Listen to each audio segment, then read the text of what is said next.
shadows in the silence. You've made a mistake pressing play on this story. From this moment on, the silence around you won't feel the same. The shadows in your room won't seem as still. Because once you hear this, you'll never sit alone in your house again without wondering what's really there with you. It started with Emily. She was 21, living alone for the first time in her small off-campus apartment. It was late, nearly 2 a.m., and she sat curled up on the couch, the flicker of a muted TV screen painting her face in pale light. Outside, the world was quiet, still, as though the night itself was holding its breath. She almost didn't notice the sound. A soft scrape, like fingernails dragging against glass. She muted the TV completely, staring at the window.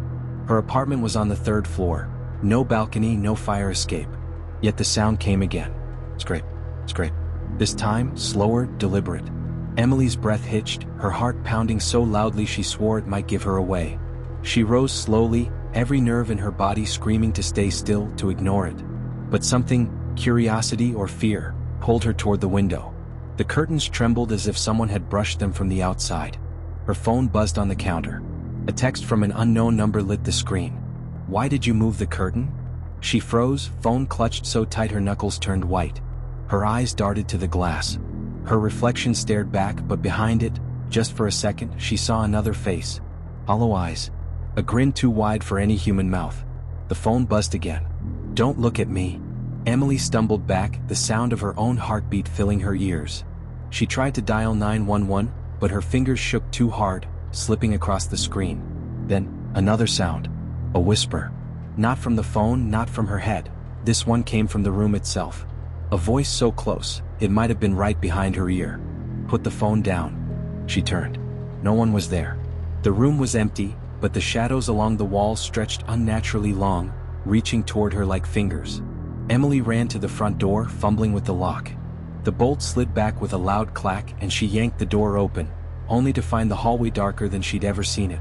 A void of black, swallowing every light. Yet, in that blackness something moved. Not walking, not running, crawling. Fast. She slammed the door shut and locked it, pressing her back against the wood. Her phone buzzed once more. Too late. I'm already inside. The lights flickered. Every bulb in the apartment snapped off at once, drowning her in suffocating darkness. Emily never texted anyone again. Neighbors reported muffled screams that night, but when police arrived, the apartment was locked from the inside. She was gone. The only thing they found was her phone on the floor, the last text still glowing on the cracked screen. "Look behind you."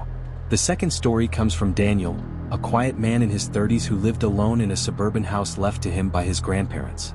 He liked solitude, and most nights he sat on his porch, smoking and listening to the crickets.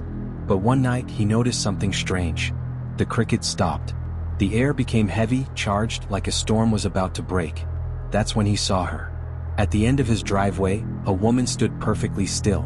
Long hair covering her face, a pale dress that swayed in the windless night. She didn't move. She didn't speak. Just stood there, watching. Daniel called out, his voice trembling despite himself. "Hey, are you all right?" No answer. He stepped inside, locking the door. From the window he peeked out. She was closer now, halfway up the drive. Her head tilted slowly, unnaturally far, like her neck was bending at the wrong angle. The phone rang, startling him.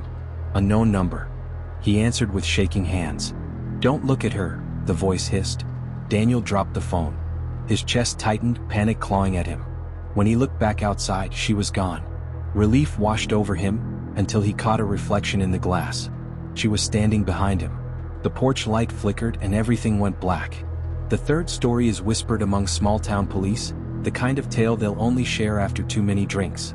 A boy, no older than 12, was left alone while his parents worked a late shift.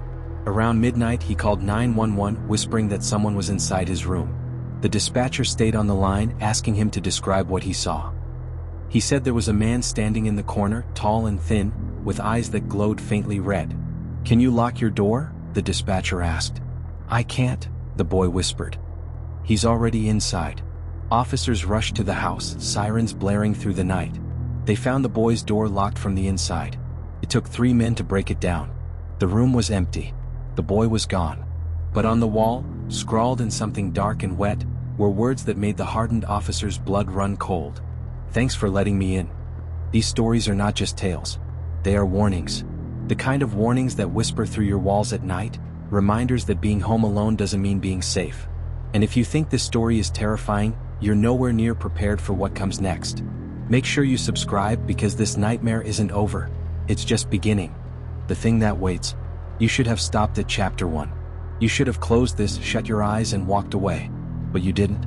And now, you've brought something closer. Emily, Daniel, the boy, they weren't just stories. They were warnings. Every detail they left behind wasn't random. Each of them spoke of the same presence, the same entity. A shadow that scratches, crawls, and whispers. An evil that doesn't just find people, it waits until you invite it in. And now you've heard their words. You've repeated their names in your head. Which means, it knows you too. It begins with silence. Heavy, suffocating silence. The kind where every tick of the clock sounds like a hammer. That's what Daniel's neighbors reported. The night after he vanished, the entire block went quiet. Dogs refused to bark. Streetlights flickered out one by one. Those who dared to peek through their curtains swore they saw something moving from house to house, pressing its long, blackened fingers against the glass. No one on that street slept again. But the boy's case was worse. The police never released the full report, but one officer's diary leaked years later. He wrote that after they found the boy's room empty, every officer at the scene began hearing whispers. First in the walls, then in their radios, and finally inside their heads. The same word over and over.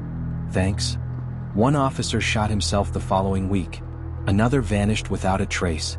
The few who survived refused to ever speak of that night again. And yet here we are, speaking of it now. Do you feel it?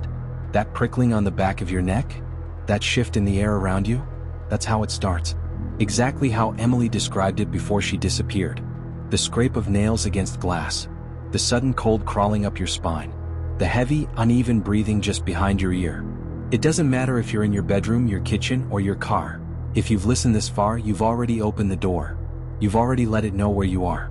Emily's last message wasn't meant for the police. It wasn't meant for her friends. It was meant for you. Look behind you. Because now it's no longer her story. It's yours. The lights might flicker soon. The shadows in the corners of your room might start to move. And when your phone buzzes with an unknown number in the middle of the night, don't answer. Don't look. Don't breathe too loud. Because if you do, it won't be a story anymore. It will be you. Do you feel it now? The cold creeping along your spine. The whisper slipping into the silence. The presence watching you through the screen. You're not alone anymore. And now, neither am I. If you dare to know more, don't forget to hit that subscribe button. You'll need it. Because this nightmare isn't ending. It's only just begun.